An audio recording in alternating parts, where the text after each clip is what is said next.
और FASTag court के लिए भी हो, फास्टैग कोर्ट मुकदमा के लिए इसके लिए भी वो तैयार है।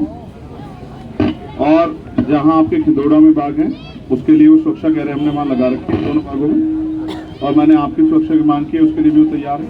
मेरठ की तरफ जो आपका बाग है वो कह रहे हैं मैं उनको अभी कह देता हूँ, वहां भी सुरक्षा रहेगी, ठीक है ना? हाँ, मैंने कह दिया उनको। और एक सशस्त्र लाइसेंस की, ये इसके लिए जिलाधिकारी से बात करनी पड़ेगी। एक राष्ट्रीय सुरक्षा के लिए वो कमिश्नर से बात करनी पड़ेगी, ठीक है? ये जो 2-3 वो रह गए, इनकी जिम्मेदारी आप मेरे ऊपर छोड़ दो कि कल या परसों मिलकर मैं स्वतः उनसे मिलकर ये ज्ञापन रखूंगा और उम्मीद करूंगा कि आपकी सारी मांगें पूरी करें। रही बात आर्थिक मदद की, आप पे जमीन कोई है नहीं है, 1 गज जमीन नहीं है। हाँ, तो मैं अब मैं जाऊंगा तो मैं इसको कोशिश करूंगा कि इसको सरकार की कोई स्कीम हो या उस तरह से जो भी कुछ हो, क्योंकि देखो मैं आपको सच बताऊं, आप 1 तारीख और तय कर लो और एक पंचायत तय कर लो, क्योंकि जिनके हाथ में ताकत है ना वो तो आपसे बहुत प्यार नहीं करते। आप समझते हो? मैं आपको क्या बता रहा हूँ, देखो सच बताऊँ आपको, मैं एक बच्चों की ब्याह की गारंटी देता हूँ।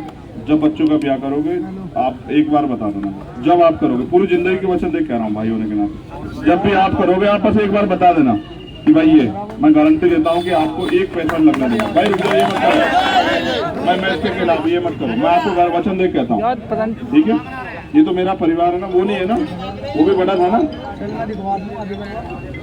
ये भी बड़ा है ना, ठीक है? ये हमेशा रहेगा भाई बन के, तो उनकी चिंता मत करो। उनकी देखो जो पैदा हो गया ऊपर वाले उसके खाने पीने की व्यवस्था सब की है, लेकिन जो हमारी जिम्मेदारी है, सामाजिक जिम्मेदारी, भाई बहुत बड़ा परिवार है हमारा। एक बार अपील करेंगे ना तो आप मेरी बात को सुनो, किसी को कुछ कहना ही नहीं पड़ेगा। और उसके अलावा भी मैं तो चाहता हूँ, देखो मेरी वो है, समाज सबसे बड़ा होता है, एक बार हमें सामाजिक ताकत अपनी नापनी चाहिए, सामाजिक ताकत हमें एक दिन, और सबको इनविटेशन देना चाहिए।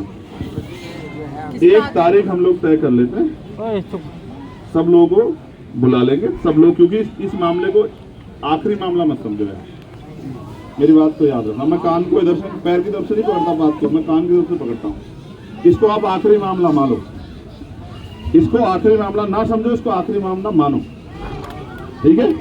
ये आखिरी मामला नहीं है, घटनाएं बढ़ेगी, ठीक है? लेकिन इसको आखिरी बनाना हमारी जिम्मेदारी है कि इतनी हमारी ताकत बनी रहे कि कोई हमारा आग उठाने से पहले 1000 बार सोचे। समझे नहीं समझे? ये आखिरी मामला नहीं, इस बात को समझ लो, लेकिन इसको आखिरी मामला बनाने के लिए हमें जोर लगाना। तो हम तय करेंगे, 1 तारीख तय करेंगे,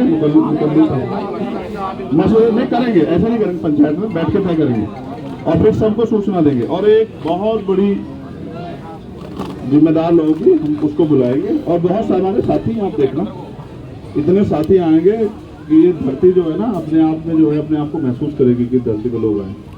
और हम देखो क्या तो सरकार प्रशासन हमारी मांग को माने जिम्मेदारी से, वरना हम पे एक ही तरीका, इसके अलावा क्या तरीका अच्छा? लट तो से नहीं लड़ सकते हम, लट की लड़ाई भी नहीं, तो हम संविधान से लड़ेंगे, तो हम अपने शक्ति बल से लड़ेंगे, ठीक है ना? अब देखो मॉब लिंचिंग के सबसे ज्यादा मामले बढ़ रहे हैं, लगातार बढ़ रहे हैं। ये मॉब लिंचिंग क्यों है? ये बिना सत्ता संरक्षण के नहीं, और मॉब लिंचिंग करने वाले घर में आराम कर रहे हैं, जिनकी लिंचिंग हो रही है वो कब्रों में आराम कर रहे हैं, शमशानों में आराम कर रहे हैं, क्या करें? और उनके परिवार सड़कों पर, घरों में आंसू बहा रहे हैं, कोई सुनने वाला नहीं।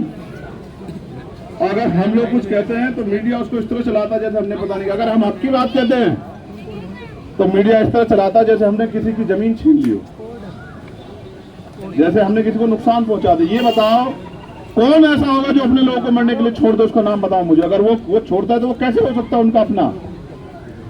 नहीं हो सकता ना।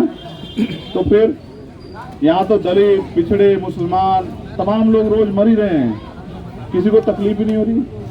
तो मैं फिर कह रहा हूं, विश्वास करो, इस बार तकलीफ ऐसी होगी कि दोबारा तकलीफ की जरूरत नहीं पड़ेगी। मेरी बात को याद,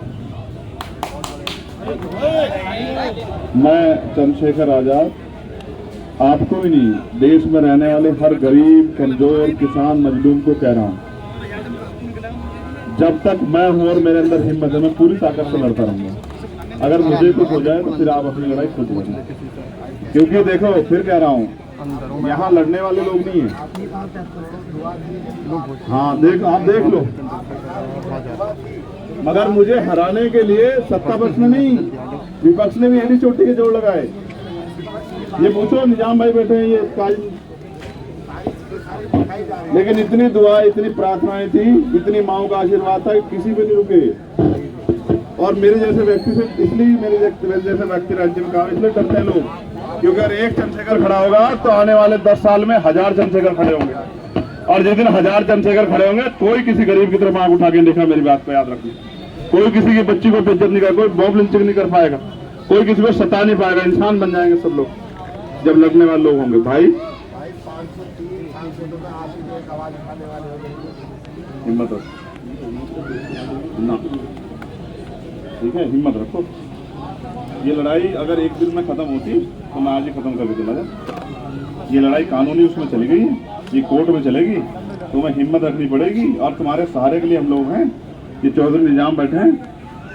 आप एक आवाज लगा के देखना, आपको एहसास हो जाएगा कि हम जो बात कहते हैं उसको निभाने के लिए क्या कुछ कर सकते हैं। ठीक है, इस परिवार की तरफ आंख नहीं उठाए कोई, ये मेरा परिवार है। मैं मीडिया के सामने कह रहा हूँ इस बात। अगर इस परिवार की तरफ आंख उठेगी तो फिर इसका हिसाब किताब नहीं हो पाएगा। मेरा भरोसा रखते हैं इसमें। हाँ ठीक है, और कल समय लेके परसों